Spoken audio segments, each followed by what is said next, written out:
Hello everyone, my name is Ranjan Kumar. Welcome back to my YouTube channel. आज के इस video lecture में हम लोग क्लास 11th का एक बहुत ही इंपॉर्टेंट चैप्टर को पढ़ने जा रहे हैं जिसका नाम है बायोमोलिक्यूल्स।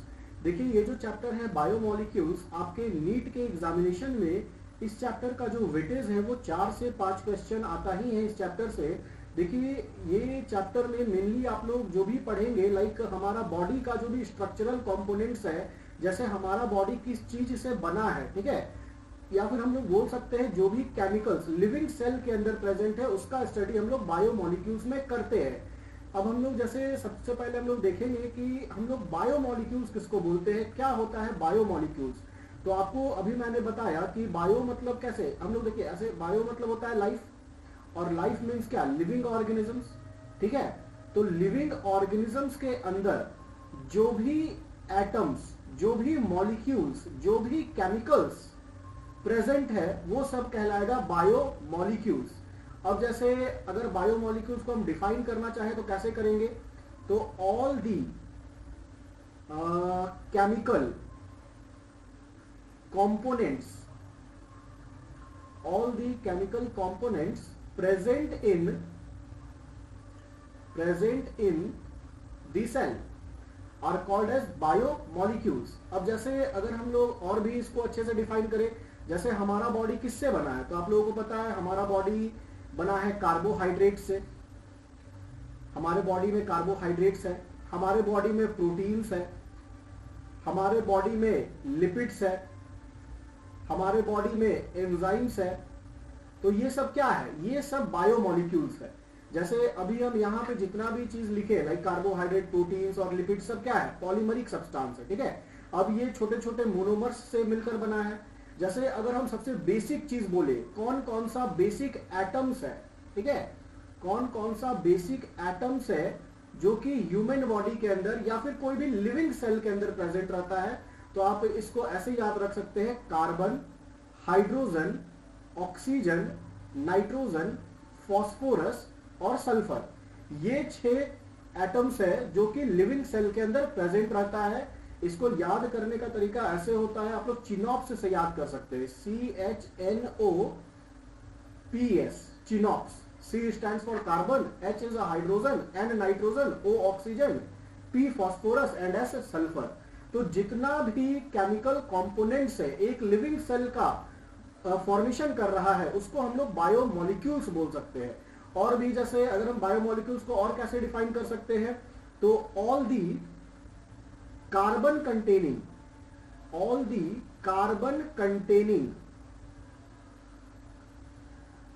compounds present in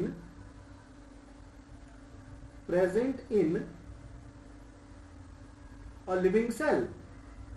जो भी कार्बन कंटेनिंग कंपाउंड्स है जो कि एक लिविंग सेल में प्रेजेंट है वो सब क्या कहलाएगा, बायोमोलिक्यूल्स कहलाएगा। अब देखिए जैसे analysis of chemical compounds, what type of organic compounds are found in living organisms, है ना। हम लोग कैसे एनालिसिस करते हैं केमिकल कंपाउंड्स का, या फिर कौन कौन सा ऑर्गेनिक कंपाउंड्स एक लिविंग ऑर्गेनिजम्स के अंदर प्रेजेंट है, क्या तरीका है उसको देखिए। तो सबसे पहले हम लोग क्या करेंगे ना, जैसे हम लोग एनालिसिस कर रहे हैं केमिकल कंपाउंड्स का कि हमारे बॉडी में ऑर्गेनिक कंपाउंड कौन कौन सा है, इनऑर्गेनिक कंपाउंड कौन कौन सा है। तो सबसे पहले इसका एनालिसिस का तरीका जो एनसीईआरटी में आप लोगों को एक्सपेरिमेंटल मेथड दिया है, कैसे हम लोग करेंगे। तो सबसे पहले आपको क्या करना है, आपको एक लिविंग सेल लेना है। अब लिविंग सेल में आप ना कुछ वेजिटेबल का पीस भी ले सकते हैं, आप वेजिटेबल का पीस ले लिए, या फिर आप लीवर सेल ले लिए, ठीक है, लीवर सेल ले लिए। सब ये सब क्या है ना, लिविंग टिश्यू है, ठीक है। अब इसको क्या करना है, आपको ना इसका पेस्ट बनाना है, ठीक है। क्या बनाना है आपको, पेस्ट बनाना है, स्लरी बनाना है। और पेस्ट बनाने के लिए आप क्या यूज करेंगे, मॉर्टर और पेस्टल, है ना। इसको ओखली कहते हैं हम लोग, मॉर्टर और पेस्टल। मॉर्टर और पेस्टल का यूज करके प्लस इसमें आपको डालना है ट्राइक्लोरो एसिटिक एसिड,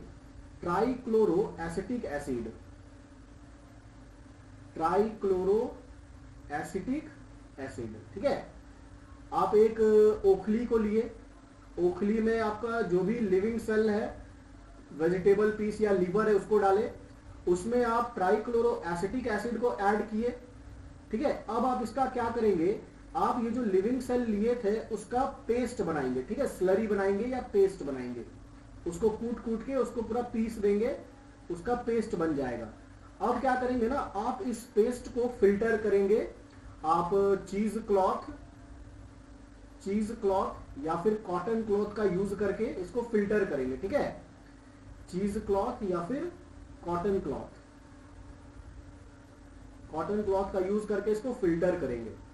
तो जब आप इसको फिल्टर करेंगे ना तो कुछ इस तरीके से बनेगा, जैसे आप मान लीजिए क्या है, एक इधर सपोज दैट हम लोग ले लेते हैं, एक ग्लास ले लेते हैं और यहां पे हम लोग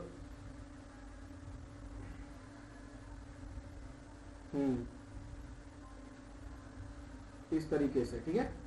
अब देखिए यहां पे क्या किए ना, जो भी हम फिल्टर कर रहे हैं, ठीक है, जो भी हम फिल्टर कर रहे हैं, मान लीजिए कि अगर वो चीज कॉटन क्लॉथ या फिर चीज क्लॉथ से पार हो गया, मान लीजिए यहाँ पे ना हम लोग को कॉटन क्लॉथ या चीज क्लॉथ लगा दिए है, ठीक है, और जो हम ये पेस्ट बनाए थे लिविंग सेल का, वो पेस्ट को हम जब फिल्टर कर रहे हैं कॉटन क्लॉथ या चीज क्लॉथ का यूज करके, तो कुछ चीज होगा जो फिल्ट्रेट कहलाएगा, है ना, जो वो कॉटन क्लॉथ को क्रॉस करके नीचे बैठ गया होगा इस तरीके से, ठीक है, इसको हम लोग कहेंगे फिल्ट्रेट। जो कॉटन क्लॉथ को क्रॉस कर लिया है और नीचे बैठ गया है, इसको हम लोग कहेंगे फिल्ट्रेट। और यहाँ पे जो कॉटन क्लॉथ को क्रॉस नहीं कर पाया है, ऊपर यहीं पे डिपॉजिटेड है, ठीक है, ऊपर कॉटन क्लॉथ में ही डिपॉजिट हो गया है इस तरीके से, जो अटक गया है, जो फिल्टर नहीं हो पा रहा है, इसको हम बोलेंगे रिटेंटेट, ठीक है। जो क्रॉस कर गया वो है फिल्ट्रेट, जो नहीं क्रॉस कर पाया उसको बोलेंगे रिटेंटेट। और भी अलग अलग नाम है, इस फिल्ट्रेट को ही कहा जाता है एसिड सॉल्यूबल पुल, एसिड सॉल्यूबल पुल। और ये फिल्टर पेपर को क्रॉस कर गया ना, मतलब ये बहुत छोटा है, इसको हम लोग कहेंगे माइक्रोमोलिक्यूल,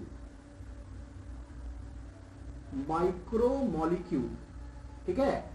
और इसको क्या कहेंगे ना, ये देखिए क्रॉस कर गया मतलब छोटा है, मोनोमर्स है, इसको हम लोग कहेंगे नॉन पॉलीमरिक। ये सब पॉलीमर नहीं है, छोटा चीज है, नॉन पॉलीमरिक है, जो फिल्ट्रेट होगा, जो क्रॉस कर गया है इस चीज क्लॉथ या फिर कॉटन क्लॉथ को, जिस चीज से भी हम फिल्टर किए। और यहां पे जो रिटेंटेट है ना, ये बड़ा चीज है, इसको हम लोग बोलेंगे एसिड इनसॉल्यूबल पुल,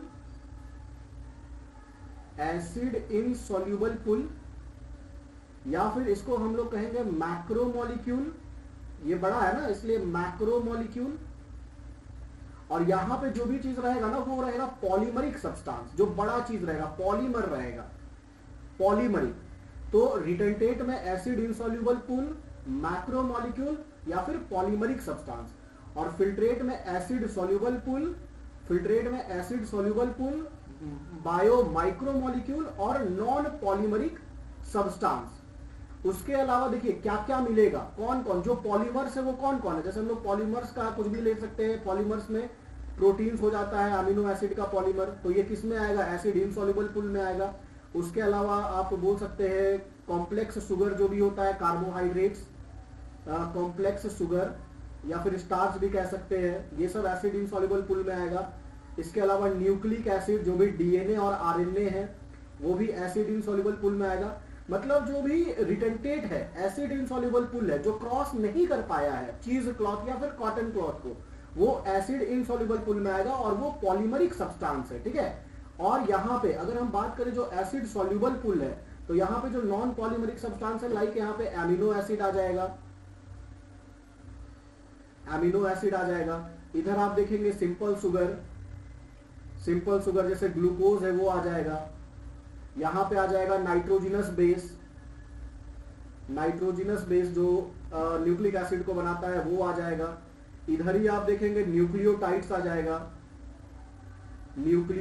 जाएगा, ठीक है। इधर ही आप देखेंगे जो भी इनऑर्गेनिक कंपाउंड्स वो भी आ जाएगा एसिड सॉल्यूबल पुल में।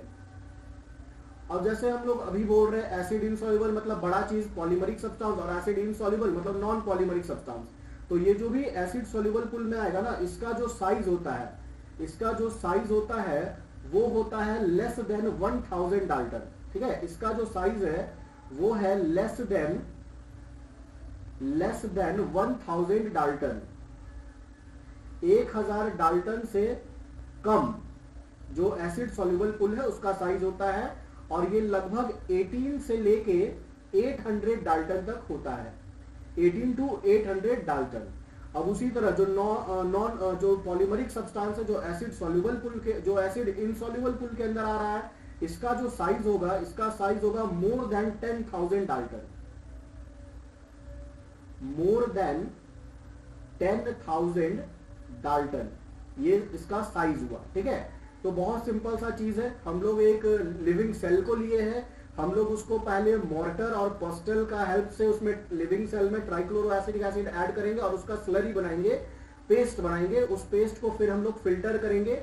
जो कॉटन क्लॉथ या चीज क्लॉथ को क्रॉस कर जाएगा वो होगा फिल्ट्रेट, और जो ऊपर रह जाएगा वो हो जाएगा रिटेंटेट।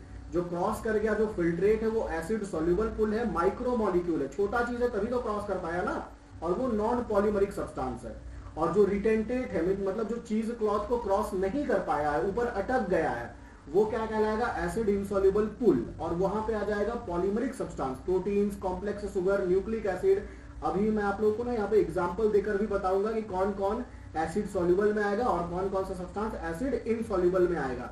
जैसे आप लोग देखे होंगे क्या होता है ना, पनीर बनाया जाता है, तो पनीर दूध से कैसे बनाया जाता है? दूध को क्रॉस किया जाता है कॉटन पर या चीज क्लॉथ से, तो ऊपर में जो भी पानी होता है दूध का वो क्रॉस कर जाता है, और ऊपर में छोटा छोटा जो दूध का जो मतलब पॉलीमर है, जो पॉलीमरिक चीज है, वो ऊपर में अटक जाता है। ठीक है, उसी से पनीर बन जाता है। तो जैसे अब हम लोग देखिए आगे देखते हैं, यहां तक हम लोग समझ गए ना। अच्छा, अब देखिए लिपिड्स क्या है ना, वो एक्चुअल में आप देखेंगे जो लिपिड्स होता है, ये लिपिड्स आ जाता है मैक्रो मॉलिक्यूल्स में। ठीक है, मैक्रो मॉलिक्यूल्स में आ जाता है। मैक्रो मॉलिक्यूल्स मतलब क्या है ना कि ये एसिड इनसॉल्युबल पुल में आ गया। मैक्रो मॉलिक्यूल्स मतलब क्या हो गया? ये एसिड इनसॉल्युबल पुल में आ गया, एसिड इनसॉल्युबल पुल में आ जाता है।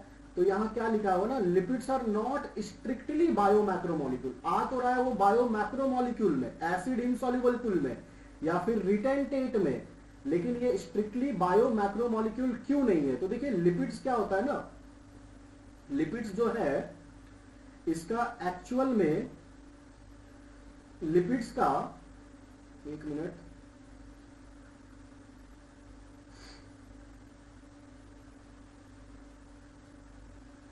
लिपिड्स का एक्चुअल में अगर आप देखेंगे तो जो मॉलिक्यूलर वेट है, लिपिड्स का जो मॉलिक्यूलर वेट है, molecular weight less than 800 Dalton है। लिपिड का molecular weight less than 800 Dalton है।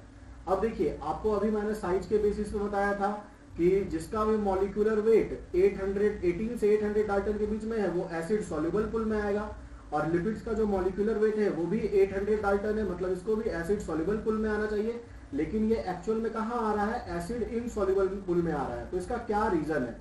देखिए क्या होता है ना कि जो लिपिड्स है ना, एक्चुअल में वो जैसे अगर आपको मैं समझाऊं यहाँ पे फोटो बना के, तो लिपिड्स क्या होता है ना, लिपिड्स हमेशा एग्रीगेट कर जाता है। लिपिड्स ऑलवेज एग्रीगेट, एग्रीगेट होने का मतलब है इकट्ठा हो जाना। ठीक है, जो लिपिड मॉलिक्यूल है, अभी आपको बताऊंगा कॉन्सेप्ट यहाँ पे क्या लग रहा है।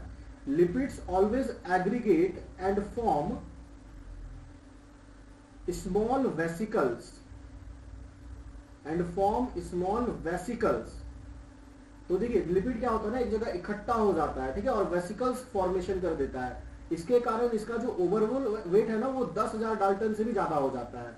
इसके कारण क्या होता है ना कि इसका जो हेंस ओवरऑल वेट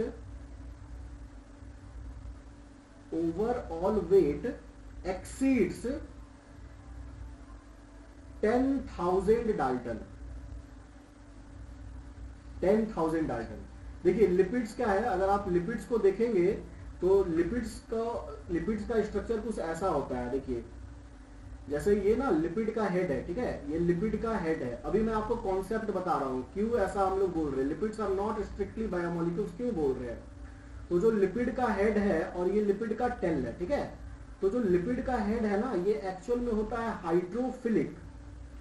हाइड्रोफिलिक बोलने का मतलब है वो वाटर लविंग है, ठीक है, इसको वाटर से प्यार है, जिधर पानी रहेगा उधर लिपिड का हेड चला जाएगा।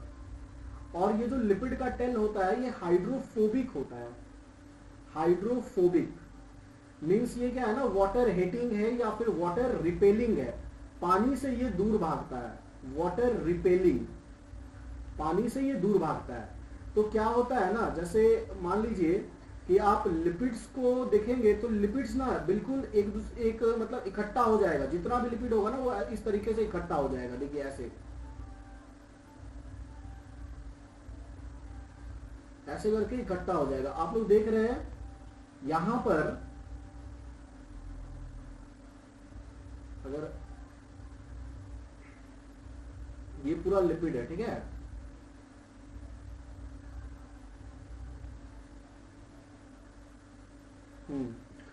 तो ये भी लिपिड है, लिपिड का टेल, लिपिड का हेड, लिपिड का टेल, लिपिड का हेड, लिपिड का हेड, टेल टेल हेड, ठीक है। इस तरीके से लिपिड क्या करेगा ना, एग्रीगेट हो जाएगा। एग्रीगेट का मतलब इकट्ठा हो जाएगा।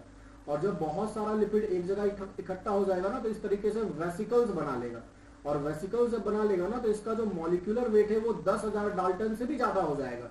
इस कारण जो लिपिड है वो हमेशा आपको रिटेंटेट में मिलेगा। और रिटेंटेट में मिलेगा मतलब क्या है, वो एसिड इनसॉल्युबल पुल है। इसलिए जितना भी लिपिड्स है ना वो एसिड इनसॉल्युबल पुल में आता है, ठीक है। अगर हम लोग एक लिपिड का बात करेंगे, एक सिंगल लिपिड का बात करेंगे तो उसका जो मॉलिक्यूलर वेट है वो 800 डाल्टन है। लेकिन लिपिड हमेशा क्या करेगा ना, एग्रीगेट हो जाएगा। वो वाटर से, जैसे लिपिड का जो हेड पार्ट है वो वाटर की तरफ जाएगा और जो लिपिड का टेल पार्ट है वो वाटर से दूर जाएगा। जैसे मान लीजिए हम लोग बोलते हैं ना, हम लोग एक तरीके बोलते हैं कि हम लोगों का जो लिविंग लाइफ का ओरिजिन हुआ है वो पानी में हुआ है, ठीक है। और हम लोग को पता है कि लिविंग सेल या एनिमल सेल का जो प्लाज्मा मेम्ब्रेन है वो प्रोटीन प्लस लिपिड का बना हुआ है। तो मान लीजिए कि पानी में हुआ ना तो इधर भी पानी, इधर भी पानी। तो इस कारण क्या है ना कि जो लिपिड का हेड है, ये लिपिड का हेड है, ये पानी की तरफ आ गया, ठीक है। और लिपिड का जो हेड है वो भी क्या है, पानी की तरफ आ गया। आप लोग देखेंगे, मान लीजिए ये एक सेल है, ये एक सेल है, तो सपोज दैट ये प्लाज्मा मेम्ब्रेन हो गया, ये प्लाज्मा मेम्ब्रेन हो गया।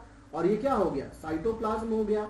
और आपको पता है ना कि साइटोप्लाज्म में क्या होता है, 90 से 99% वाटर होता है, सबसे ज्यादा पानी होता है। तो इधर भी पानी, इधर भी पानी। तो मीन्स जो लिपिड का हेड है वो पानी की तरफ घूम गया और लिपिड का जो टेल है वो पानी से दूर चला गया। तो इसी कारण क्या होता है ना कि जैसे ये जो लिपिड्स है वो एग्रीगेट हो जा रहा है और वेसिकल्स का फॉर्मेशन कर दे रहा है, जिससे कि इसका जो मॉलिक्यूलर वेट है वो 10,000 डाल्टन से भी ज्यादा हो जा रहा है। दैट्स वाई जो लिपिड्स है वो हमेशा बायो मैक्रो मॉलिक्यूल के अंदर आ रहा है, एसिड इनसॉल्युबल पुल के अंदर आ रहा है। अब जैसे ये तो बन गया लिपिड, अब हम क्या करेंगे ना, इस लिपिड को जैसे हम लोग लिविंग सेल को स्लरी बना रहे हैं, लिविंग सेल का स्लरी बना रहे हैं मॉर्टर और पेस्टल से। तो इसको जब हम स्लरी बनाएंगे ना तो जो लिपिड है, लिपिड का जो टेल है, ठीक है, जैसे अभी हमें यहाँ पे लिपिड का टेल को ऐसे दिखाए, जब हम इसको पेस्ट बनाएंगे तो लिपिड का टेल टूट जाएगा ना, ऐसे ऐसे ऐसे ऐसे टूट जाएगा, ठीक है, ऐसे करके टूट जाएगा। और लिपिड हमेशा ना बाई लेयर के फॉर्म में रहता है, ऐसे इस तरीके से।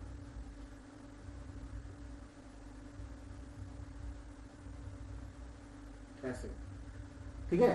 तो जब हम लोग इसका पेस्ट बनाएंगे तो लिपिड का जो टेल है वो टूट जाएगा और वेसिकल्स का फॉर्मेशन कर दे रहा है। इसीलिए लिपिड्स जो है वो स्ट्रिक्टली बायो मैक्रोमोलिक्यूल नहीं है।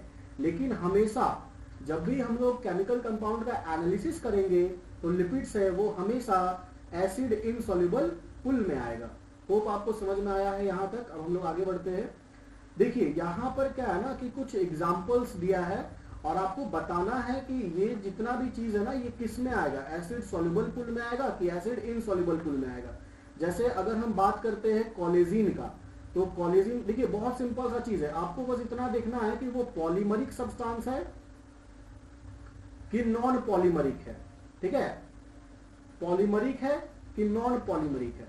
अगर मान लीजिए वो पॉलीमरिक हुआ मतलब बड़ा होगा, तो ये एसिड इनसॉल्युबल पुल में आएगा। अगर वो नॉन पॉलीमरिक है मतलब वो छोटा है, एसिड सॉल्युबल पुल में आएगा। बस यही आपको बताना है। तो जैसे अगर हम बात करते हैं ना कि ये कॉलेजिन का, ठीक है, तो कॉलेजिन आप लोगों को पता है ये प्रोटीन है।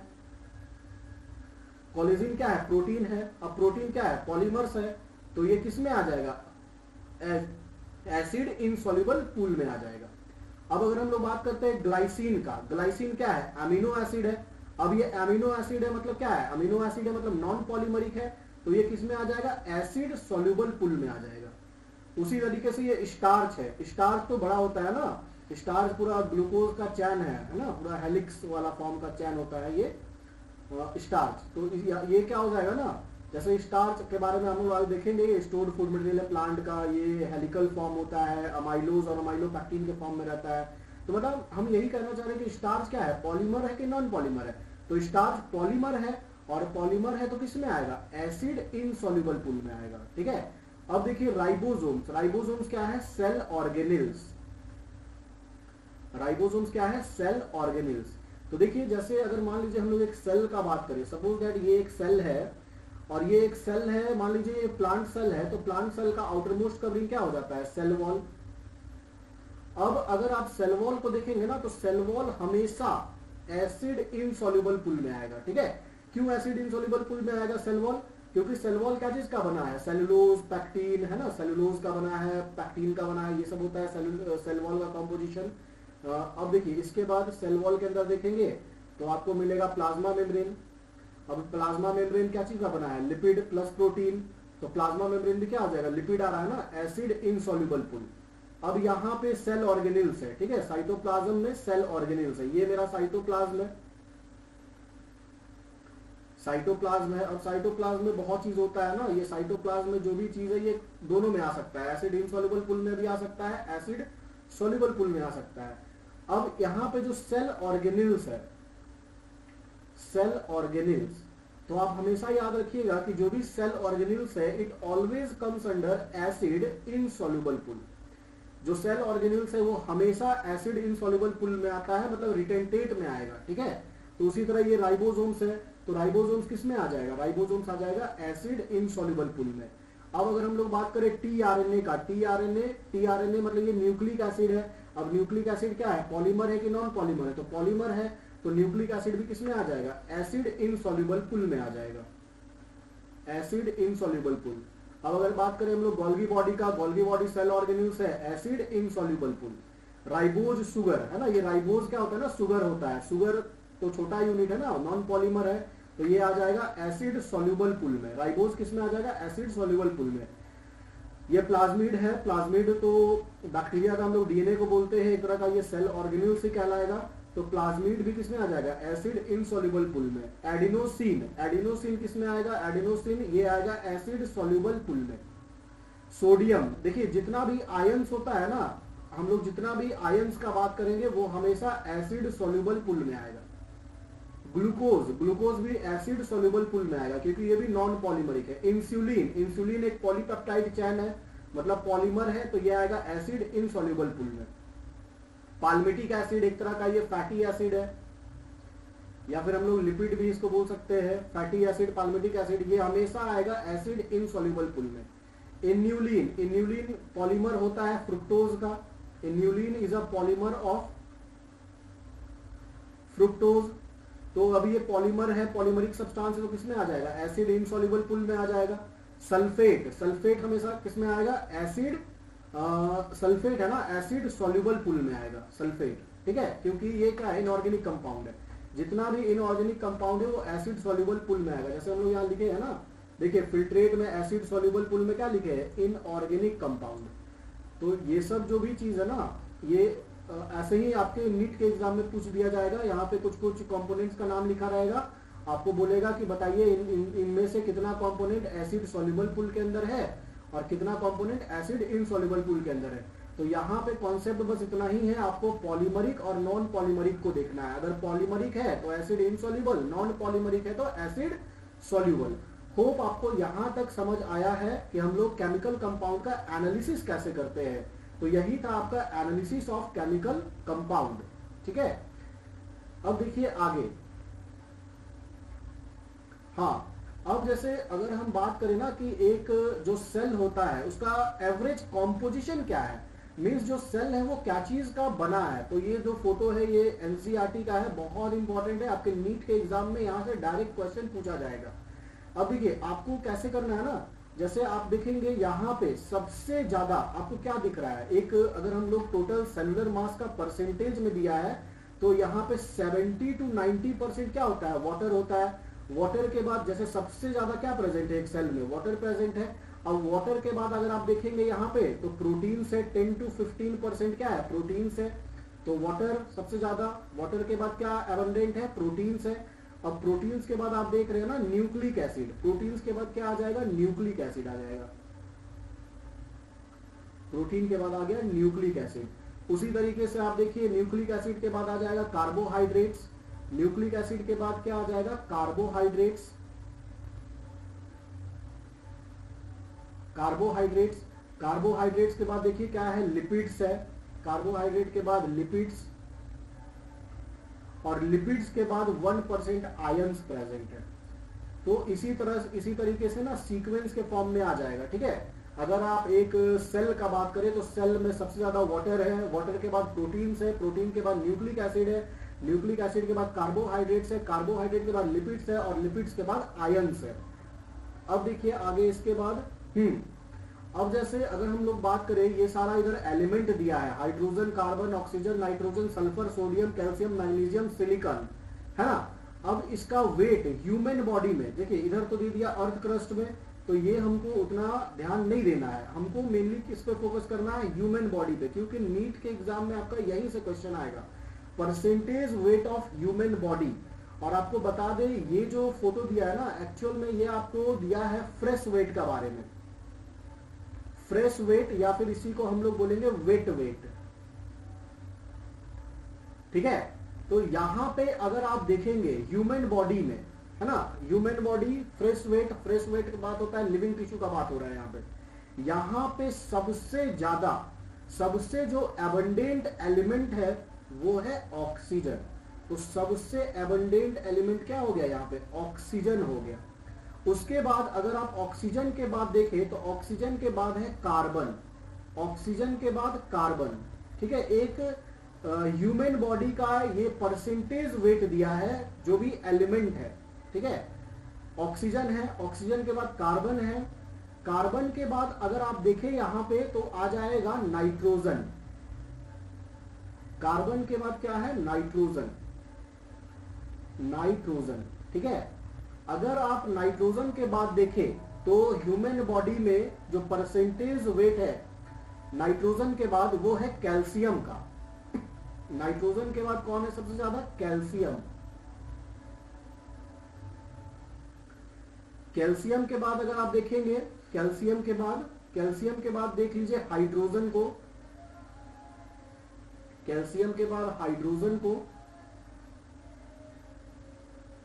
और हाइड्रोजन के बाद आ जाएगा इधर सल्फर,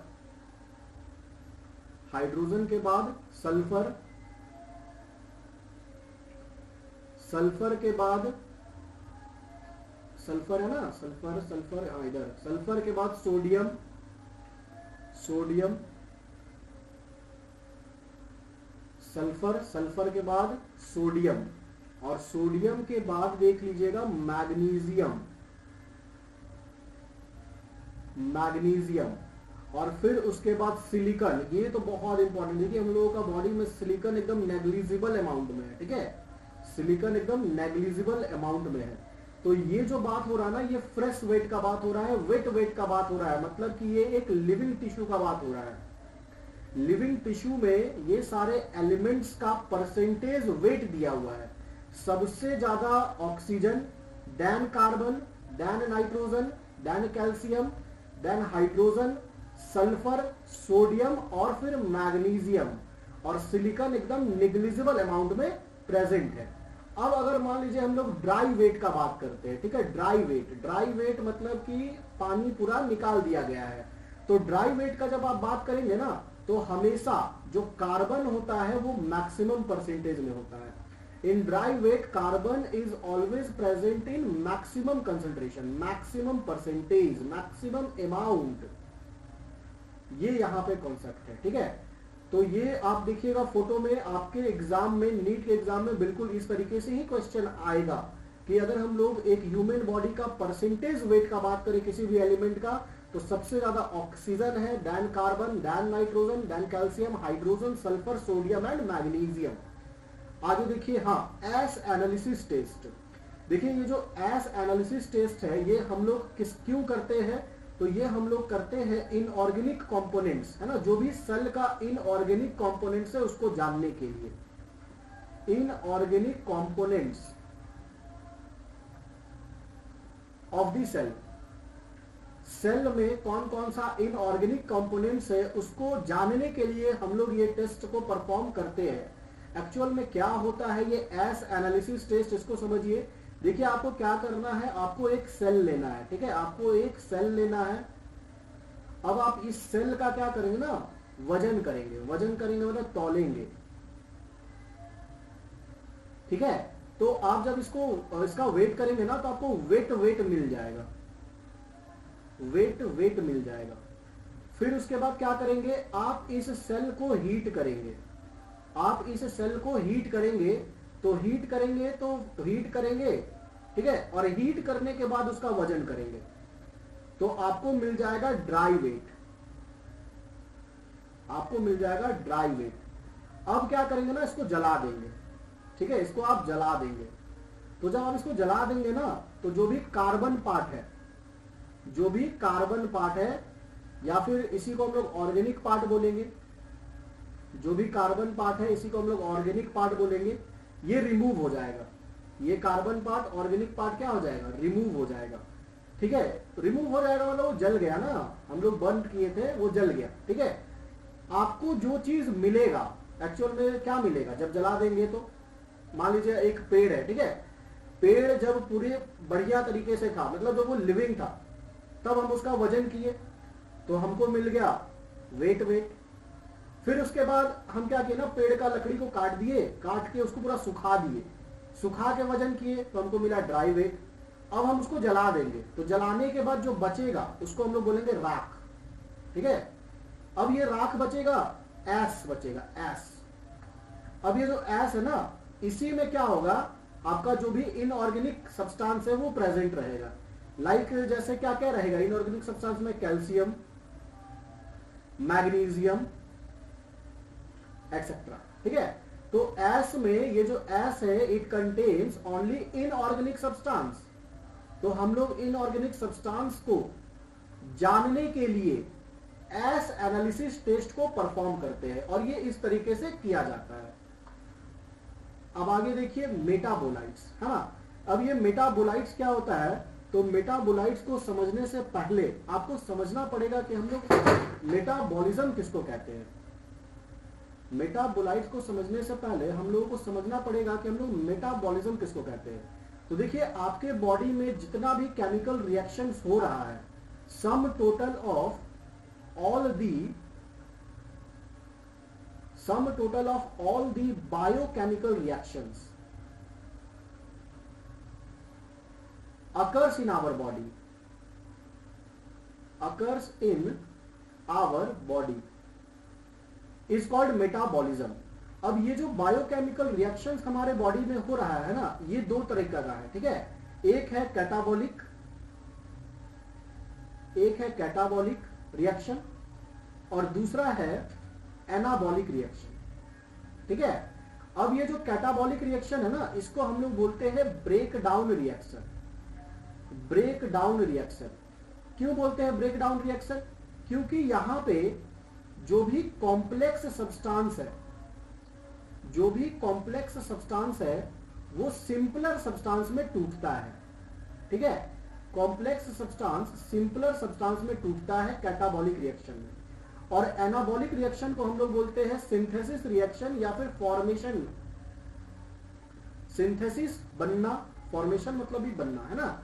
यहां पे क्या होता है, जो भी सिंपल सब्सटेंस है वो कॉम्प्लेक्स बन जाता है, ठीक है। तो इसी को हम लोग मेटाबॉलिज्म बोलते हैं। Sum total of all the biochemical reactions occurs in our body is called metabolism. अब देखिए इसके बाद क्या होता है, कि जो भी सब्सटेंस का फॉर्मेशन हुआ मेटाबॉलिक रिएक्शन में, ठीक है, उसको हम लोग कहते हैं मेटाबोलाइट्स। मेटाबोलाइट्स क्या है? तो देखिए मेटाबोलाइट्स को कैसे हम लोग डिफाइन कर सकते हैं। Substances formed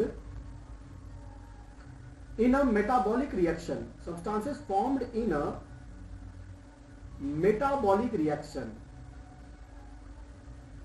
substances formed in a metabolic reaction in the organisms, ये लिविंग ऑर्गेनिजम्स के अंदर हो रहा है ना, तभी तो बायोकेमिकल कहला रहा है। In the organisms is known as metabolites. ठीक है, तो ये सारे रिएक्शंस में जो भी सब्सटेंस का फॉर्मेशन हो रहा है उसको हम लोग मेटाबोलाइट्स कहेंगे। अब ये जो मेटाबोलाइट्स आप डायरेक्टली बोल सकते हैं ना, जैसे कोई भी रिएक्शन होता है तो रिएक्शन में क्या होता है, रिएक्टेंट से प्रोडक्ट बन रहा है, तो जो प्रोडक्ट का फॉर्मेशन हो रहा है एक्चुअल में वो मेटाबोलाइट्स है।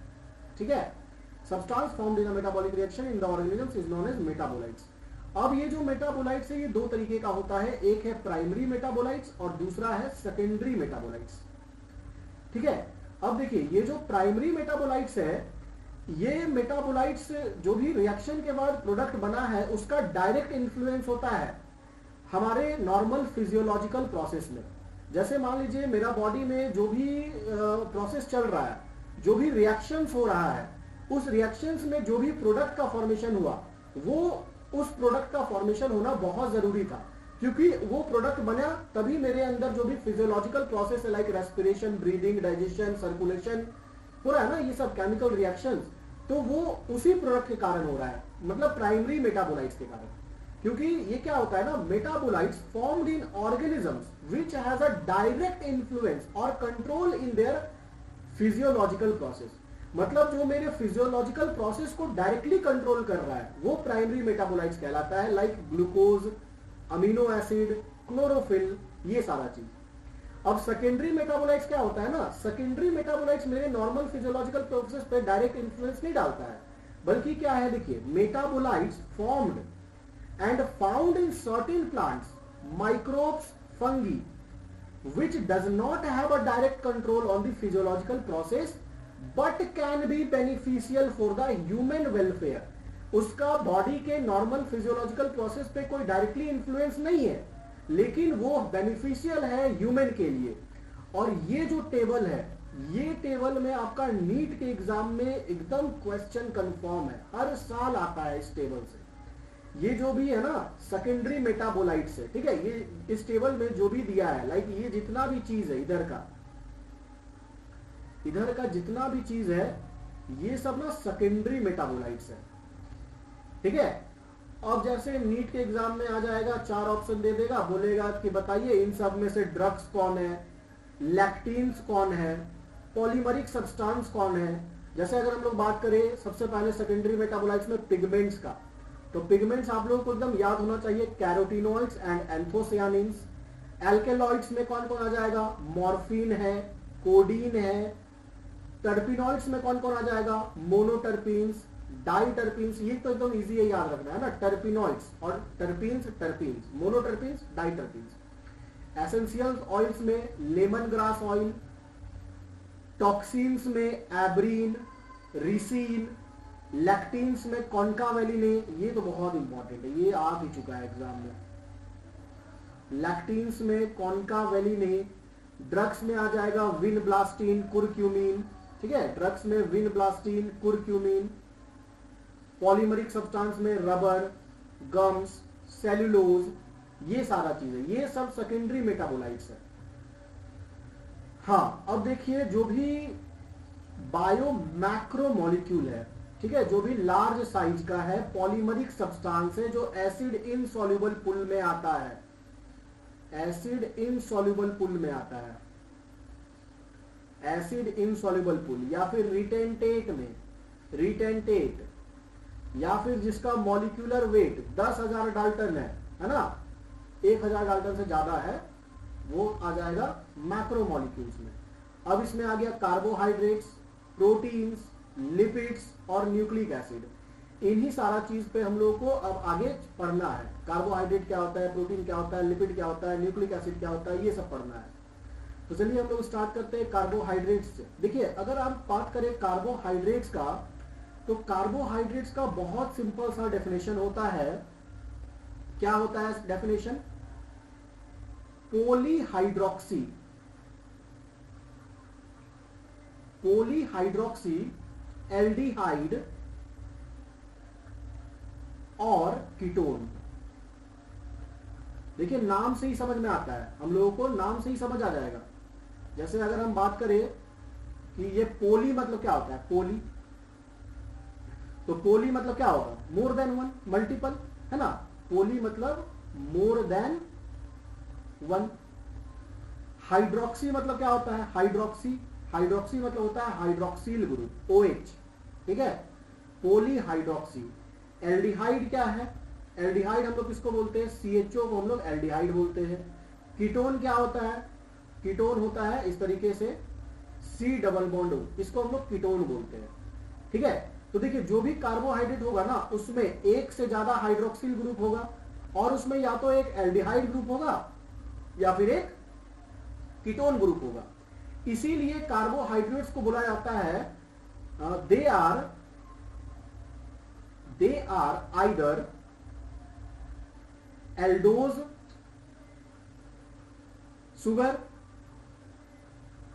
और ketose sugar. They are either aldose sugar और कीटोज सुगर। मान लीजिए एल्डिहाइड ग्रुप है तो एल्डोज सुगर कह देंगे, कीटोन ग्रुप है तो कीटोज सुगर कह देंगे। तो ये सिंपल सा चीज है। अब देखिए जैसे अगर हम आपको एल्डोज सुगर बना के दिखाए, एल्डोज सुगर, ठीक है, एल्डोज सुगर मतलब एल्डिहाइड ग्रुप होगा। देखिए सबसे पहले तो आपको यह जानना पड़ेगा कार्बोहाइड्रेट बनने के लिए मिनिमम 3 कार्बन होना चाहिए। कार्बोहाइड्रेट बनने के लिए मिनिमम 3 कार्बन होना चाहिए। 3 carbon minimum to form carbohydrate, ठीक है। जैसे अगर हम बात करते हैं, जैसे मान लीजिए ये एक कार्बन हो गया, ये दूसरा कार्बन हो गया, ये तीसरा कार्बन हो गया, ठीक है। अब देखिए क्या होता है, इधर एक H आ जाएगा, CH2OH मेनली होता है, CH2OH, ठीक है। इधर OH, इधर H, और हम लोग को एक एल्डिहाइड ग्रुप डाल देना है। एल्डिहाइड ग्रुप मतलब क्या हो जाएगा? CHO, तो CH डबल बॉन्ड O। तो देखिए यहां पे क्या हो रहा है ना, ये जो आपको दिख रहा है, ये मेरा पहला कार्बन, ये दूसरा कार्बन, ये तीसरा कार्बन। तो कार्बोहाइड्रेट बनने के लिए कितना कार्बन चाहिए? मिनिमम 3 कार्बन चाहिए मिनिमम, ठीक है। तो ये कार्बोहाइड्रेट बन गया। अब आप देख रहे हैं कि यहां पे ये कौन सा ग्रुप है? ये कौन सा ग्रुप है? एल्डिहाइड ग्रुप है, ठीक है। एल्डिहाइड ग्रुप है, CHO है, एल्डिहाइड ग्रुप। और आप एक चीज याद रखिएगा, जब भी एल्डिहाइड ग्रुप होगा ना, तो ये हमेशा टर्मिनल में होगा। टर्मिनल मतलब या तो ऊपर होगा या तो नीचे होगा, लेकिन मेनली देखेंगे तो ऊपर ही रहेगा, ठीक है। टर्मिनल में होगा। Aldehyde group is always on terminal. अब देखिए यहां पे क्या है ना, पॉलीहाइड्रोक्सी, पोली मतलब एक से ज्यादा हाइड्रोक्सिल ग्रुप। देखिए 1 और 2 हाइड्रोक्सिल ग्रुप आ गया, और एल्डिहाइड ग्रुप है, तो इसको हम लोग बोलेंगे एल्डोज सुगर। इसको हम लोग बोलेंगे एल्डोज सुगर। जैसा हम आपको बताएं कि they are either aldose sugar या फिर कीटोज सुगर। देखिए हम लोग कीटोज सुगर को ही बना देते हैं, तो मिनिमम 3 कार्बन चाहिए, तो 3 कार्बन हम लोग पहले बना दिए इस तरीके से, ठीक है। और नीचे हो जाएगा 3 कार्बन ऐसे बनाया ना, नीचे हो जाएगा CH2OH, इधर हो गया CH2OH, और ऊपर भी क्या हो जाएगा? CH2OH, CH2 और इधर OH, एक से ज्यादा OH आ गया। और यहां पे एक कीटोन को बना देंगे। तो आप लोग देख रहे हैं ना, ये कौन सा है? ये कीटोन ग्रुप है मेरा। और एक चीज याद रखिएगा, जब भी कार्बोहाइड्रेट में कीटोन ग्रुप होगा ना, तो वो हमेशा मिडिल में प्रेजेंट रहेगा। मिडिल को हम लोग इंटरमीडिएट कहते हैं, बीच में वो प्रेजेंट होगा, ठीक है। और ये जो है ना C डबल बॉन्ड O, ये एक्चुअल में क्या है? कीटोन ग्रुप है। और आपको यहाँ पे जो दिख रहा है ना स्क्रीन पे, एक्चुअल में ये क्या बन गया? मेरा कीटोज सुगर हो गया। ये जो मेरा बन गया, ये हो गया कीटोज सुगर। होप आपको ये कार्बोहाइड्रेट समझ में आ रहा है। इसको हम लोग पॉलीहाइड्रोक्सी एल्डिहाइड और कीटोन बोलते हैं, क्योंकि इसके पास एक से ज्यादा हाइड्रोक्सिल ग्रुप है और कीटोन ग्रुप है, या तो फिर एल्डिहाइड ग्रुप है। तो यहाँ पे आप देख रहे हैं एल्डिहाइड ग्रुप वाला इधर बन गया, और इधर मेरा कीटोन ग्रुप वाला बन गया। जब भी एल्डिहाइड होगा वो टर्मिनल पे होगा, जब भी कीटोन होगा वो बीच में होगा। अब देखिए क्लासिफिकेशन ऑफ कार्बोहाइड्रेट। देखिए ये जो कार्बोहाइड्रेट्स है ना, इसको हम लोग सैकेराइड्स भी कहते हैं। कार्बोहाइड्रेट्स को हम लोग क्या कहते हैं? सैकेराइड्स। ठीक है, अब ये जो सैकेराइड्स मतलब शुगर होता है। अब देखिए जो भी कार्बोहाइड्रेट्स है ना, इसको किस बेसिस पे क्लासिफाई किया गया है, क्लासिफिकेशन का क्या आधार है? तो ये क्लासिफाई किया गया है on the basis of number of sugar units. On the basis of number of sugar units. ठीक है, मान लीजिए देखिए अगर सिर्फ एक ही शुगर यूनिट है, ठीक है, तो उसको हम बोल देंगे मोनोसैकेराइड्स। मोनो मतलब एक और सैकेराइड्स मतलब शुगर। मोनोसैकेराइड्स मतलब एक शुगर। देखिए मोनो मतलब एक और सैकेराइड्स मतलब शुगर, मतलब यहां पे सिर्फ एक ही शुगर यूनिट है। अब देखिए जो भी मोनोसैकेराइड्स होगा ना, या फिर हम बोल सकते हैं जो भी सिंपल शुगर है मोनोसैकेराइड्स है, उसमें मिनिमम जो कार्बन होगा वो 3 कार्बन होगा और ये 7 कार्बन जितना हो सकता है। Minimum 3 carbon, maximum 7 carbon monosaccharides में, याद रखिएगा। ठीक है, मिनिमम 3 कार्बन और मैक्सिमम 7 कार्बन हो सकता है। तो जैसे अगर हम मोनोसैकेराइड्स के बारे में कुछ लिखे तो इस तरीके से लिख सकते हैं। अभी आपको जितना बताया ना बिल्कुल वैसे ही लिखना है। जैसे देखिए कार्बोहाइड्रेट्स, मोनोसैकेराइड्स के बारे में, carbohydrates with only one sugar subunit, with only one sugar subunit, but different monosaccharides vary, but different monosaccharides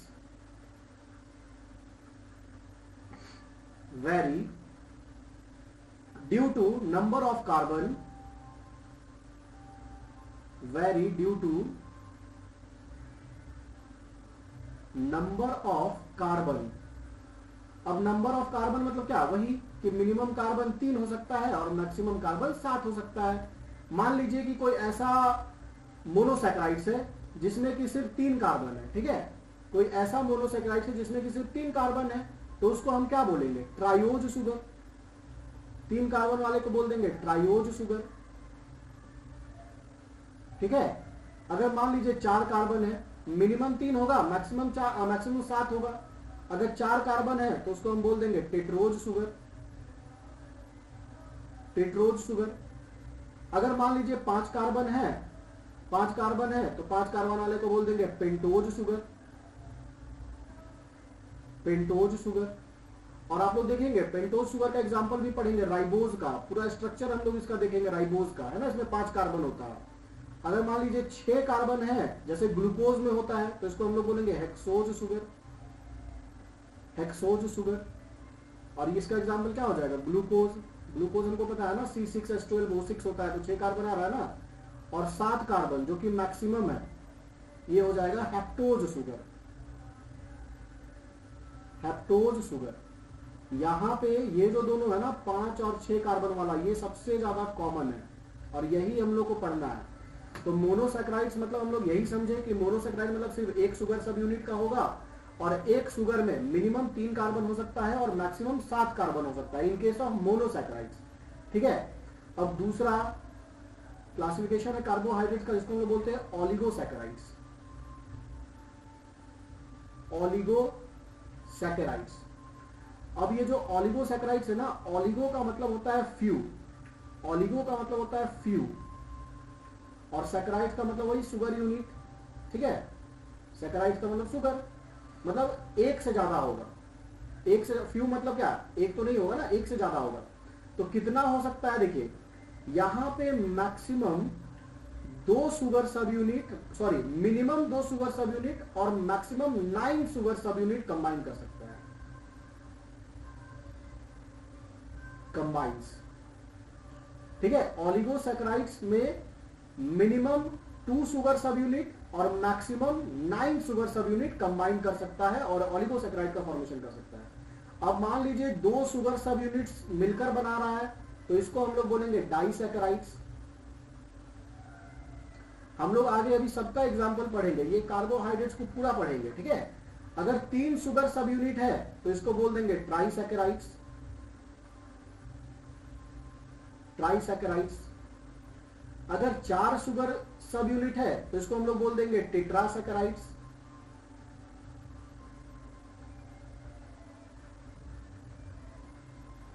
अगर 5 शुगर सब यूनिट कंबाइन करके बना रहा है तो इसको हम लोग बोलेंगे पेंटासैकेराइड्स।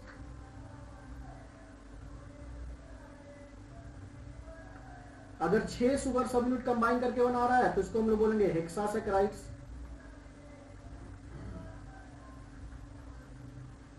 अगर 7 शुगर सब यूनिट कंबाइन करके बन रहा है तो इसको हम लोग बोलेंगे हेप्टासैकेराइड्स।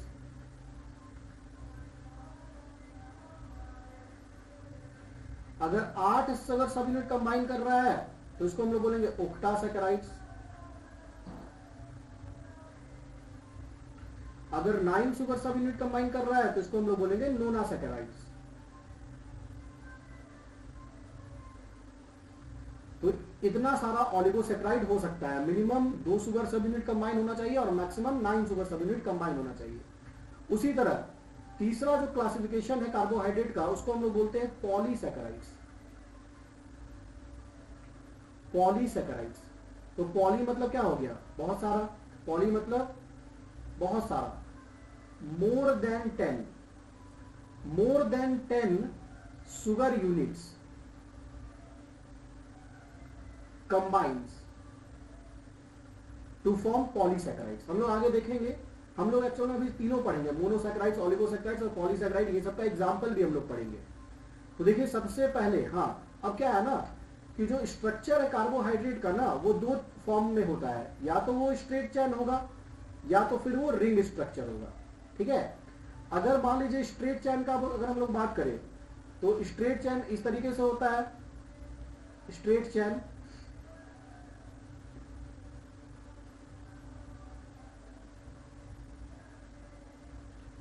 ये हो गया स्ट्रेट चेन, ठीक है।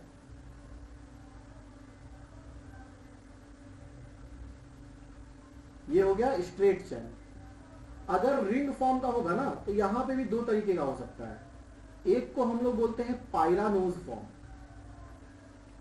एक को हम लोग बोलते हैं पायरानोज फॉर्म और दूसरे को हम लोग बोलते हैं फ्यूरानोज फॉर्म। पायरानोज फॉर्म और फ्यूरानोज फॉर्म। अगर देखिए लीनियर है, स्ट्रेट चैन है, तब तो वो एक ही लीनियर तरीके से होगा। अगर वो रिंग स्ट्रक्चर बना रहा है तो रिंग स्ट्रक्चर में एक होता है पायरानोज और एक होता है फ्यूरानोज। पायरानोज मतलब क्या होता है ना, पायरानोज मतलब होता है 5 carbon with in the ring. मतलब कि रिंग में 5 कार्बन होना चाहिए तब वो पायरानोज का फॉर्मेशन करेगा। और फ्यूरानोज का मतलब होता है 4 carbon with in ring. 4 carbon with in ring. Ring से बाहर कार्बन हो सकता है, ठीक है, लेकिन हम लोग रिंग फॉर्म में ना पायरानोज और फ्यूरानोज मतलब क्या बोलेंगे? रिंग के अंदर 5 कार्बन है तो पायरानोज, रिंग के अंदर 4 कार्बन है तो फ्यूरानोज। अब इन सब कार्बन के अलावा बाहर में कार्बन हो सकता है, लेकिन हम लोग को रिंग का कार्बन को देखना है, ठीक है। जैसे अगर मान लीजिए हम पायरानोज का स्ट्रक्चर बनाए ना तो इस तरीके से बनेगा। देखिए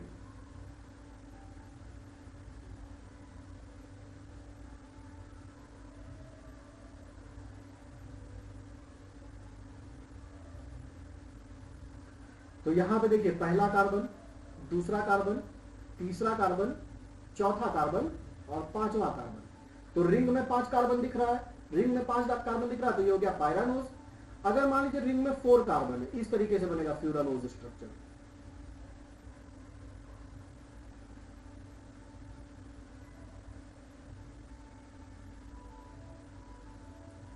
पहला कार्बन, दूसरा कार्बन, तीसरा कार्बन, चौथा कार्बन। रिंग के अंदर 4 कार्बन है तो वो हो जाएगा फ्यूरानोज, रिंग के अंदर 5 कार्बन है तो पायरानोज। अब इसके अलावा बाहर भी कार्बन हो सकता है। There might be carbon outside the ring. Extra carbon ring के बाहर हो सकता है, लेकिन हम लोगों को रिंग का कार्बन को देखना है। ठीक है, रिंग के अंदर 5 कार्बन है तो पायरानोज, रिंग के अंदर 4 कार्बन है तो फ्यूरानोज। अब देखिए आगे आगे अब हम लोग पढ़ेंगे मोनोसैकेराइड्स को। मोनोसैकेराइड्स में हम लोग सबसे पहले पढ़ेंगे ग्लूकोज को, देन राइबोज को, देन डीऑक्सीराइबोज को। हर चीज देखेंगे कैसे हम लोग को स्ट्रक्चर ड्रॉ करना है। देखिए सबसे पहले अगर हम ग्लूकोज का बात करें तो ग्लूकोज एक्चुअल में क्या है, एक हेक्सोज शुगर है। ग्लूकोज क्या है, हेक्सोज शुगर है। हेक्सोज शुगर बोलने का मतलब है कि टोटल 6 कार्बन है यहां पे। अगर आप ग्लूकोज को देखेंगे तो ये एक्चुअल में क्या है, ये है पॉलीहाइड्रोक्सी एल्डिहाइड, क्योंकि यहां पे एल्डिहाइड ग्रुप होता है, पॉलीहाइड्रोक्सी एल्डिहाइड। या फिर ग्लूकोज को हम लोग एल्डिहाइड है इसलिए एल्डोज शुगर भी कहते हैं, एल्डोज शुगर। अब देखिए इसका आइडेंटिफिकेशन क्या है, कैसे हम पहचानेंगे कि ये ग्लूकोज है। आइडेंटिफिकेशन, तो आइडेंटिफिकेशन क्या है कि यहां पे जो 3rd कार्बन वाला हाइड्रोजन है, 3rd कार्बन वाला हाइड्रोजन जो है वो होगा राइट साइड में। 3rd carbon hydrogen is on it's right side, on it's right side in straight chain form, in straight chain form. यही आइडेंटिफिकेशन है ग्लूकोज का। देखिए अभी हम ड्रॉ करके भी दिखाएंगे कि जो 3rd कार्बन वाला हाइड्रोजन है वो राइट साइड में होगा, बाकी जितना कार्बन का हाइड्रोजन है सब लेफ्ट साइड में होगा। देखिए सबसे पहले ग्लूकोज क्या होता है, तो ग्लूकोज का जो फॉर्मूला है वो है C6H12O6। 6 कार्बन है इसलिए हम लोग बोल रहे हैं हेक्सोज शुगर। ठीक है, तो सबसे पहले हम 6 कार्बन बना लेते हैं। पहला कार्बन, दूसरा कार्बन, तीसरा कार्बन, चौथा कार्बन, 5वां कार्बन और 6ठा कार्बन। तो 6 कार्बन बन गया। ठीक है, हम ग्लूकोज का स्ट्रक्चर बना रहे हैं, यहां पे 6 कार्बन बन गया टोटल। अब देखिए आपको बताए थे कि यहाँ एल्डिहाइड ग्रुप है और एल्डिहाइड ग्रुप हमेशा टर्मिनल में होगा, तो ऊपर में हो जाएगा मेरा CHO, ऊपर में हो जाएगा CHO। ठीक है, और यहां पे जो मेरा तीसरा कार्बन है इसमें एक हाइड्रोजन हम राइट साइड बना देंगे, इधर राइट साइड हो गया। ठीक है, हाइड्रोजन जो है इधर कितना है, राइट साइड है। इसके अलावा आप जहां भी देख रहे हैं OH होगा राइट साइड, OH होगा राइट साइड, OH होगा राइट साइड और OH होगा राइट साइड। अब जहां भी खाली बच रहा है वहां हाइड्रोजन बना दीजिए।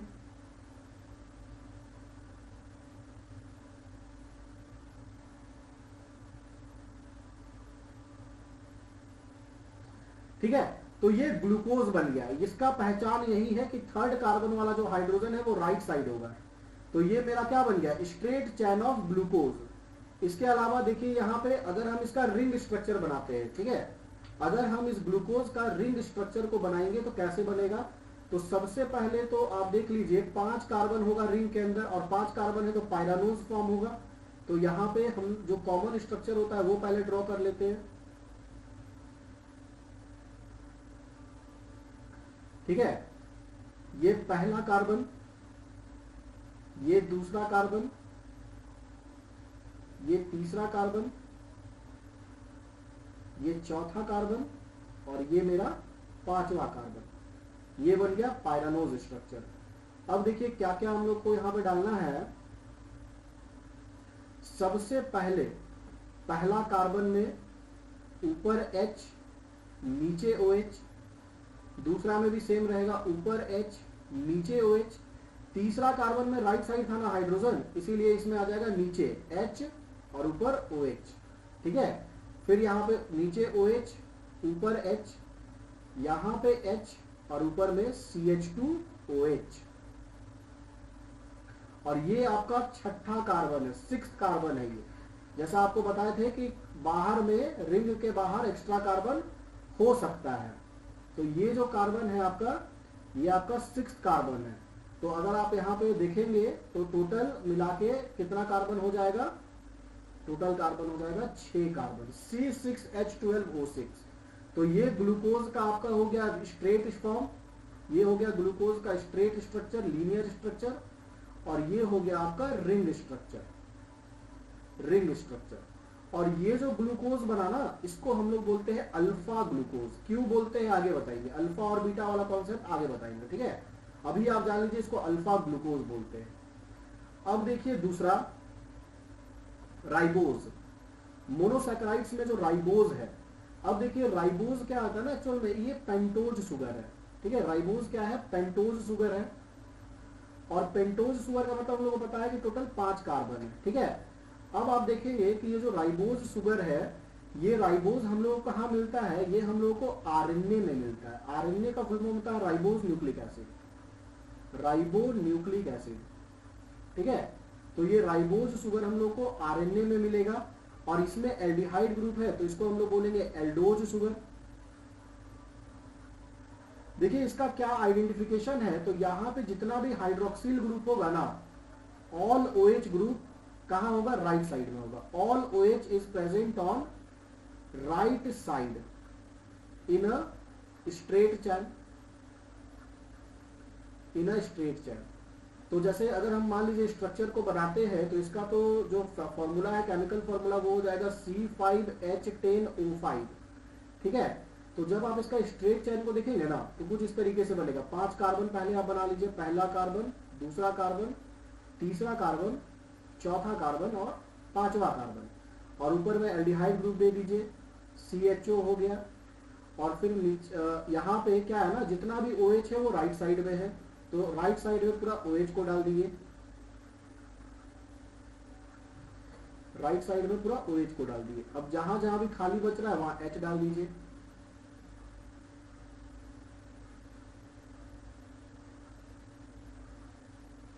तो ये मेरा बन गया ना straight structure of ribose, straight chain of ribose.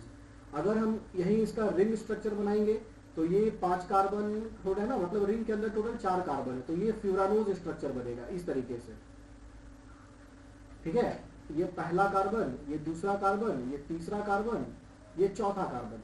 तो यहाँ पे जितना OH है सब राइट साइड में है, तो जितना OH है सब नीचे आ जाएगा, सारा OH नीचे आ जाएगा इस तरीके से, ठीक है। अच्छा 1 मिनट,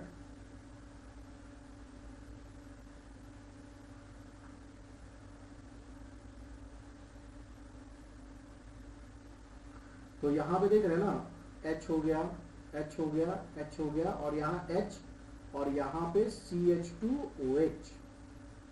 तो ये मेरा पहला कार्बन है, ये दूसरा कार्बन है, ये तीसरा कार्बन है, ये चौथा कार्बन है, और ये 5वां कार्बन है।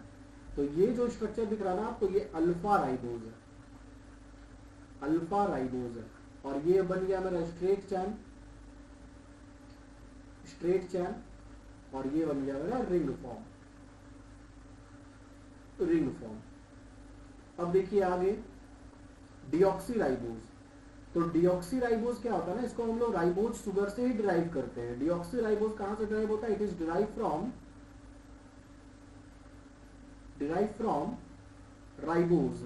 कैसे करते हैं अभी दिखा देंगे, डीऑक्सीजिनेशन का प्रोसेस होता है, अभी हम करके दिखा देंगे। ये भी एल्डोज शुगर है, मतलब यहां भी एल्डिहाइड ग्रुप है। और ये कहां पे मिलेगा आपको, तो ये आपको मिलेगा डीएनए में, डीऑक्सी राइबोज न्यूक्लिक एसिड में, डीऑक्सी राइबो न्यूक्लिक एसिड है, ठीक है। अब जैसे आपको पता है ना कि ये भी क्या बोले, डिराइव फ्रॉम राइबोज, मतलब इसमें भी टोटल 5 कार्बन होगा, पेंटोज शुगर बोलेंगे इसको, पेंटोज शुगर बोलेंगे, क्योंकि टोटल यहाँ पे 5 कार्बन है, ठीक है। अब देखिए क्या होता है, एक चीज आपको याद रखना है कि अभी तक हम लोग जो भी स्ट्रक्चर बनाए हैं वो अल्फा का बनाया है। देखिए यहाँ पे अल्फा राइबोज लिखा है ना, या फिर अल्फा ग्लूकोज लिखा है। तो आप देख लीजिएगा कि जो भी डीएनए और आरएनए है ना, in DNA and RNA beta form होता है, ठीक है। In DNA and RNA beta sugar exist, beta sugar form exist. Alpha sugar और बीटा शुगर क्या है ये अभी हम बताएंगे, बहुत इजी कॉन्सेप्ट है, कुछ नहीं करना है, बस आप ये याद रखिएगा डीएनए और आरएनए में, जो मेरे बॉडी के अंदर डीएनए और आरएनए है ना, उसमें कैसा शुगर है, उसमें बीटा शुगर प्रेजेंट है। तो कैसे इसका स्ट्रक्चर बनता है वो देख लीजिए। तो सबसे पहले तो आप राइबोज को बना दीजिए, क्योंकि अभी हम लोग बोल रहे हैं कि deoxy ribose is drive from ribose sugar. तो अगर हम राइबोज को बना देते हैं, लाइक देखिए ऐसे बनेगा राइबोज, अभी तो बनाया ना,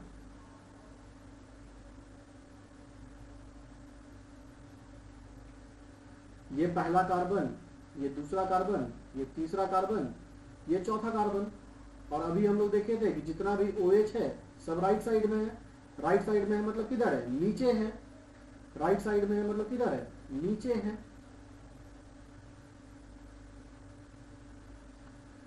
ऊपर में H H H H CH2 OH, ये मेरा पांचवा कार्बन है, ठीक है। अब आप देखेंगे यहां पे ये जो मेरा राइबोज बना ना, ये मेरा जो राइबोज बना, हम क्या करेंगे ना, डीऑक्सीजनेशन करेंगे। डीऑक्सीजनेशन, डीऑक्सीजनेशन का मतलब होता है removal of oxygen. Removal of oxygen किस कार्बन से करना है ऑक्सीजन का रिमूवल, तो ये हमेशा याद रखिएगा दूसरा कार्बन से, ये वाला दूसरा कार्बन से, ये जो ऑक्सीजन दिख रहा है ना, इसको हम रिमूव कर देंगे। तो उसको, जैसे ये मेरा राइबोज बना था, अगर आप इसका डीऑक्सीजनेशन करेंगे ना, तो वो क्या बन जाएगा, डीऑक्सी राइबोज बन जाएगा। देखिए ऐसा बन जाएगा।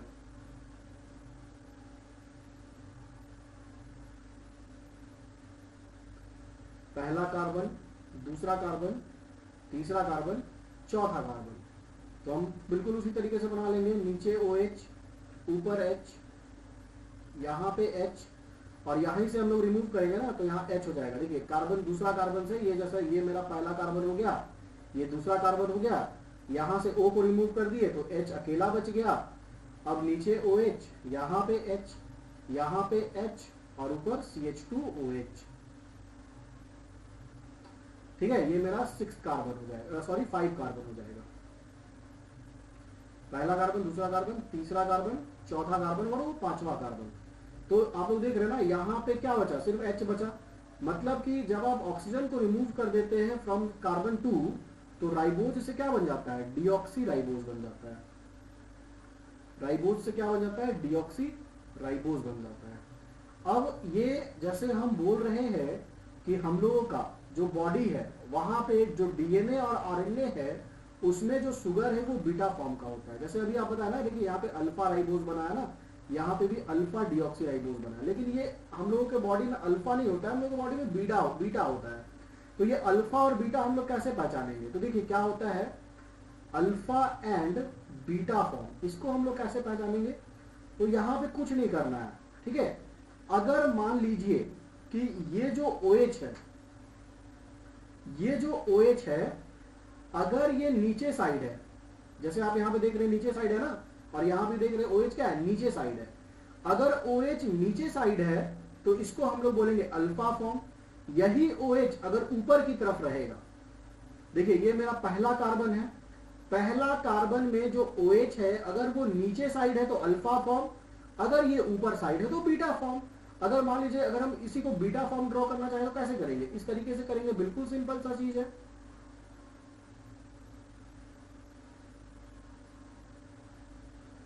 ये मेरा पहला कार्बन, ये दूसरा कार्बन, ये तीसरा कार्बन, ये चौथा कार्बन, ठीक है।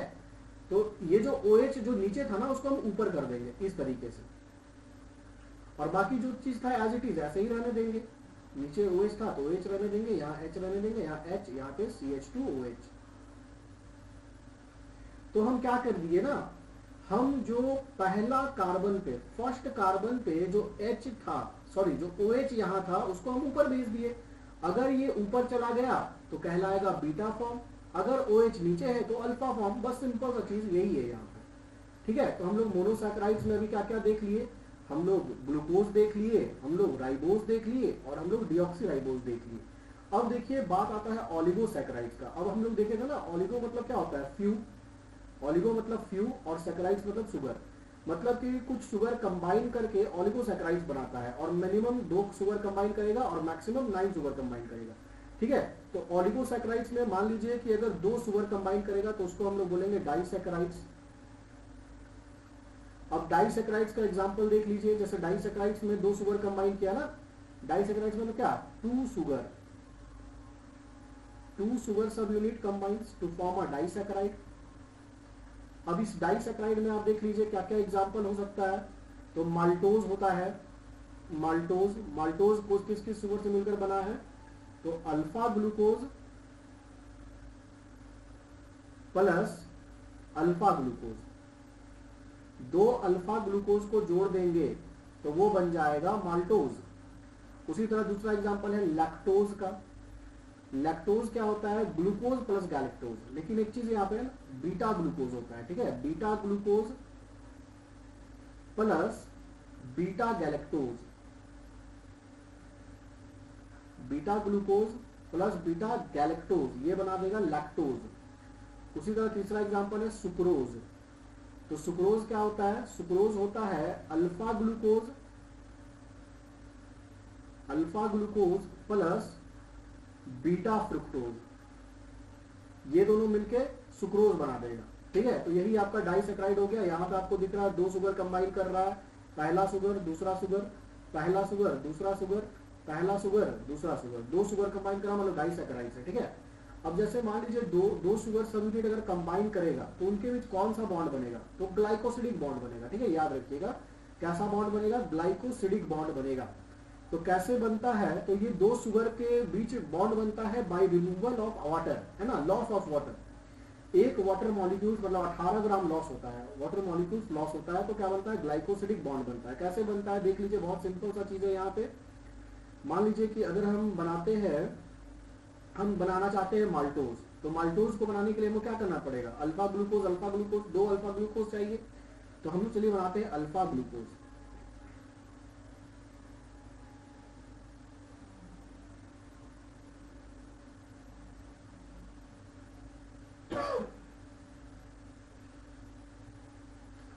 ये पहला कार्बन, ये दूसरा कार्बन, ये तीसरा कार्बन, ये चौथा कार्बन, ये 5वां कार्बन।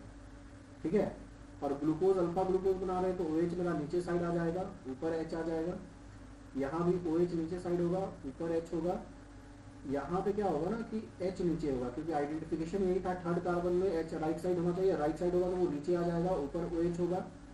और यहाँ पे OH, यहाँ H, यहाँ पे H, यहाँ पे बन गया CH2OH, और ये मेरा 6th कार्बन है। ठीक है, अब देखिए ये एक बन गया अल्फा ग्लूकोज। उसी तरह हम एक और अल्फा ग्लूकोज बना लेते हैं सेम तरीके से।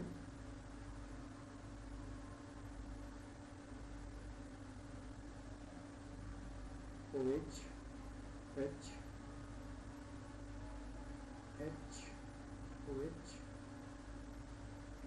OH, H, OH, H, CH2OH। तो ये मेरा 2 अल्फा ग्लूकोज बन गया। और अभी हम लोग देखें कि अल्फा ग्लूकोज मिलकर क्या बनता है, माल्टोज बनता है। तो देखिए जब यहाँ पे कैसे जुड़ेगा ये, है ना, कैसे जुड़ेगा, तो फिर से बना लेते हैं।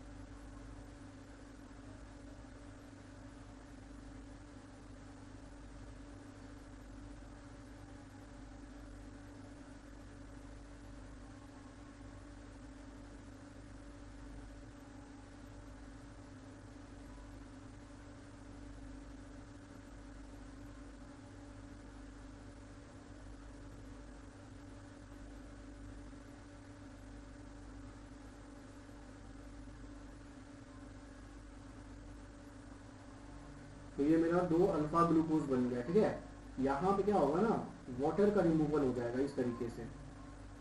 ये देखिए जो वाटर बन रहा है ना इधर,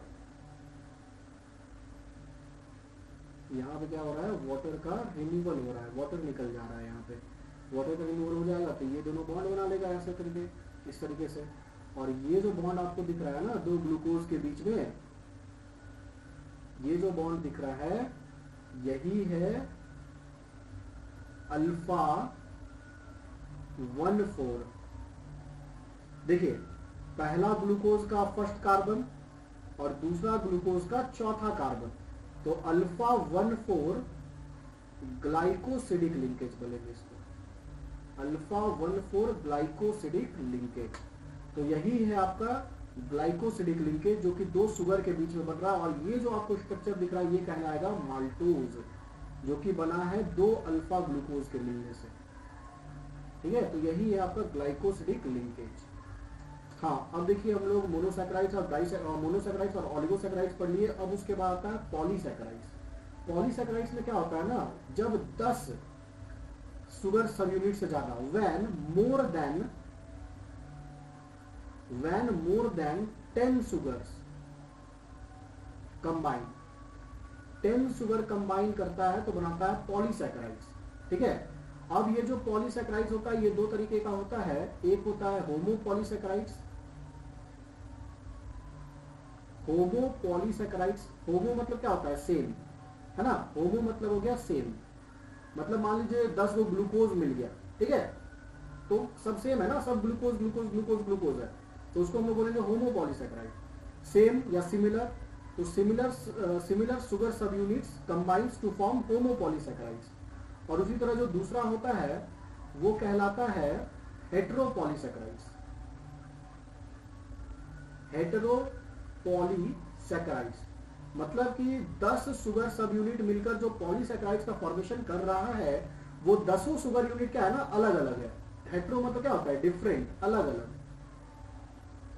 डिफरेंट शुगर सब unit combines to form heteropolysaccharides. अब देखिए होमो के अंदर भी दो चीज आ जाएगा, होमो के अंदर भी दो चीज आ जाएगा। एक को हम लोग बोलेंगे स्टोरेज होमोपॉलीसैकेराइड्स, स्टोरेज होमोपॉलीसैकेराइड्स, और दूसरा को हम लोग बोलेंगे स्ट्रक्चरल होमोपॉलीसैकेराइड्स, स्ट्रक्चरल होमोपॉलीसैकेराइड्स।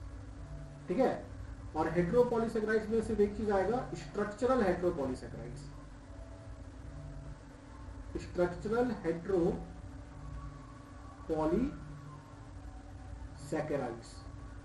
अब यहां पे स्टोरेज होमोपॉलीसैकेराइड्स में दो एग्जांपल होता है स्टोरेज होमोपॉलीसैकेराइड का, वो होता है ग्लाइकोजेन,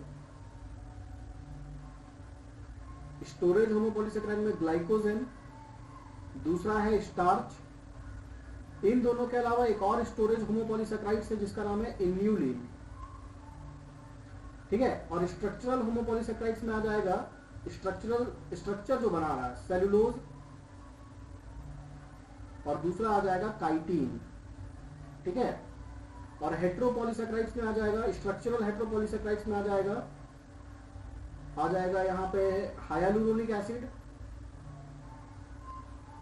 हाइयालुरोनिक एसिड, और दूसरा आ जाएगा पेप्टिडोग्लाइकेन,